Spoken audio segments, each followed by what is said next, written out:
Just figuring out what's out here.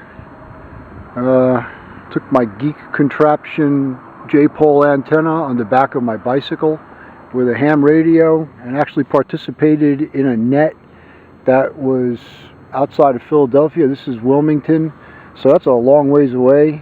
I'm getting some good performance out of this geeky looking antenna with some low power, so I'm kind of pleased with that. But my primary target today was to find things that are growing that are edible. And today I've come across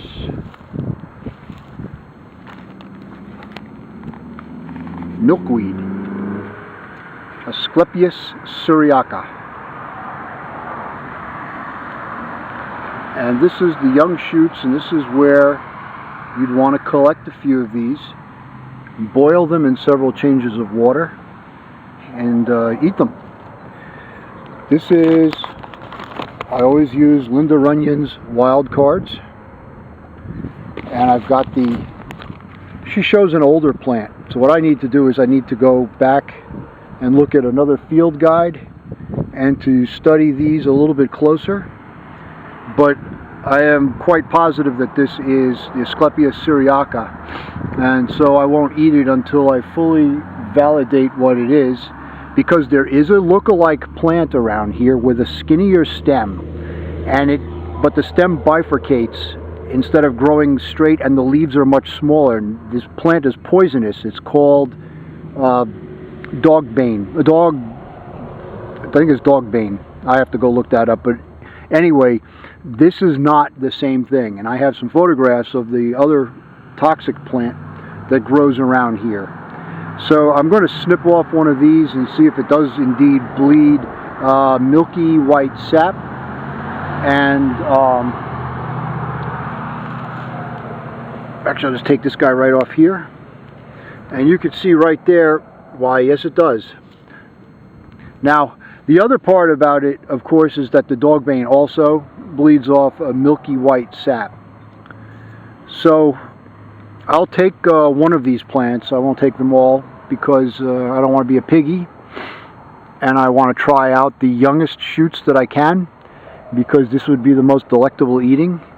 And then of course when they get older, the seed pods are the things that I'm going after, because I just think they're really good, and I've had them before. And there's no mistaking the seed pods of this plant. They're like something from another planet, and I made a video on that. So I will take, I'll snip off one of these guys and take it. And let me see right here, as a matter of fact, I got a little knife. I can one-hand it.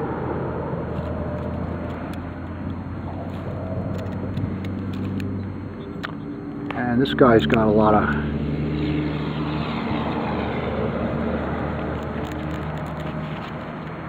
it's got a hollow stem, I don't know if you can see that or not.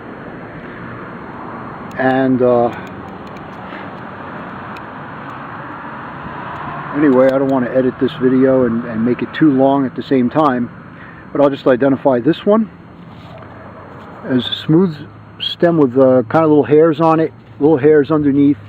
And I'm going to say this is Asclepias syriaca, and I'm going to boil it up. I'll cut it up into little bean-sized pieces and eat it. So let me take that back. Also, growing here is a wild lettuce. It doesn't look like much, but I know that this is a wild lettuce.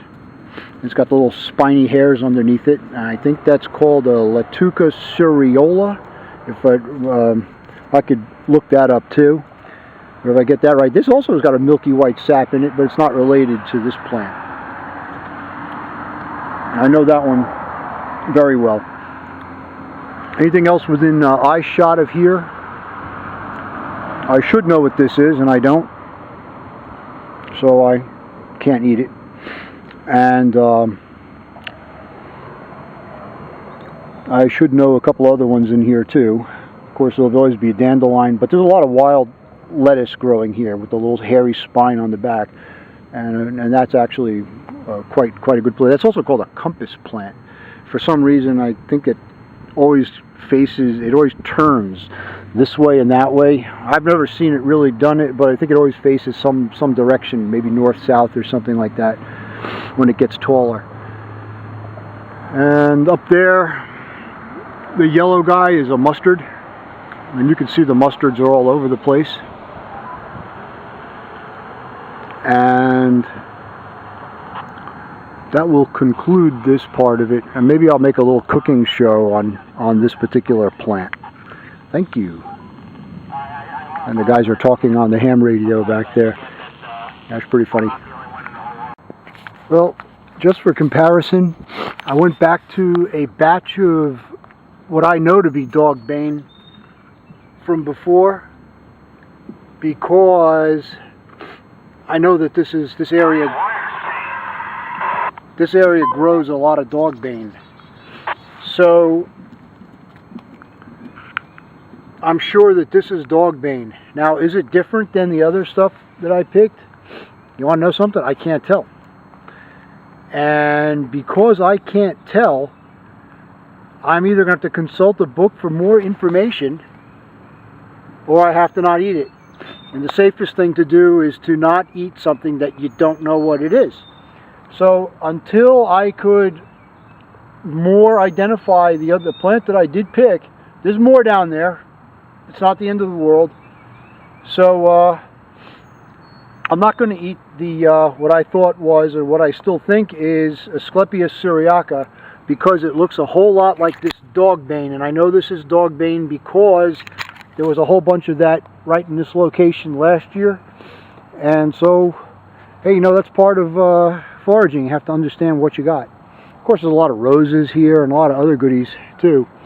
So, you know, it's not the end of the world. It would be the end of the world if I'd eaten what I don't know and thought it was something non-toxic and it turned out to be something toxic. So I'm going to use a little safety, and I got to identify it further. Don't eat anything that you don't know what it is, and that is a pretty good rule.